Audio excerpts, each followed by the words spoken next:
Nice. Kakaibang pasarela din yun. Kakaiba yun. Top 6 answers are on the board. Okay, sa school nahuli kang nakapikit ng teacher mo. Nakapikit. So anong sasabihin mong excuse? Go. TJ. Napuwing. Napuwing. Nagamit mo na ba yun? Nagamit mo na ba yung kausap mo? Nagamit ko ata. Napuwing.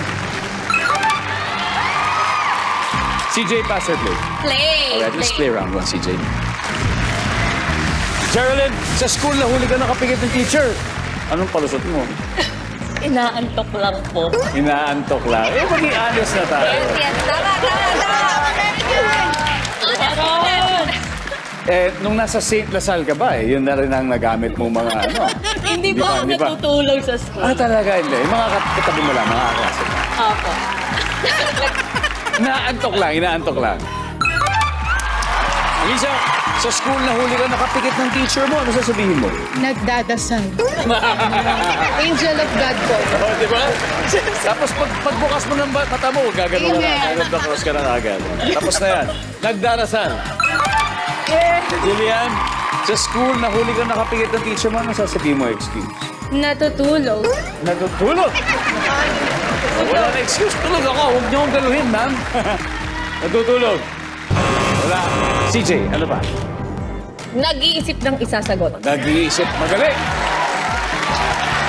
Magaling. Parang yung sagot mo dito. Pero... Pinag-iisipan. Pinag-isipan mo. Pinagplanuhan. Nandyan ba yan? Yes! Geraldine, ano pa?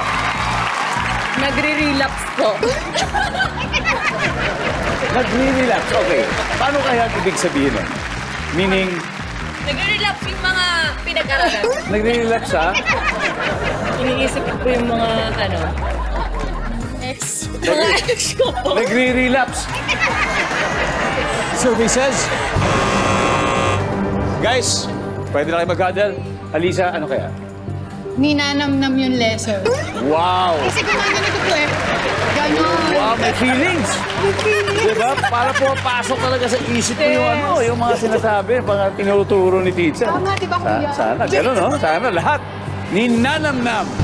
Wala. Guys, MJ, sa school nahuli ka nakapikit ng teacher mo. Anong sasabihin mong excuse? Nagme-memorize. Nagme-memorize? Jake. Masakit ulo. Masakit ulo. Maaawa pa sa'yo yun, no? Dale. Nahihilo. Nahihilo, masakit ulo, nagme-memorize. Jonathan, isang tamang sagot lang. Sa school, nahuli ka nakapikit ng teacher mo, ano excuse mo? Nahihilo. Nahihilo! Wala! Alright, guys. We'll see. For round 1, makuha kaya nila to, nahihilo.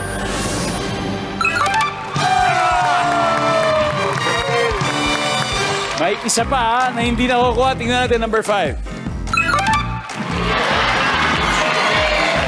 Nakagat yung mata. Okay. Anyway, round 1 goes to Grand Kings. May 85 points na sila. Grand Queens, babawi yan sa next.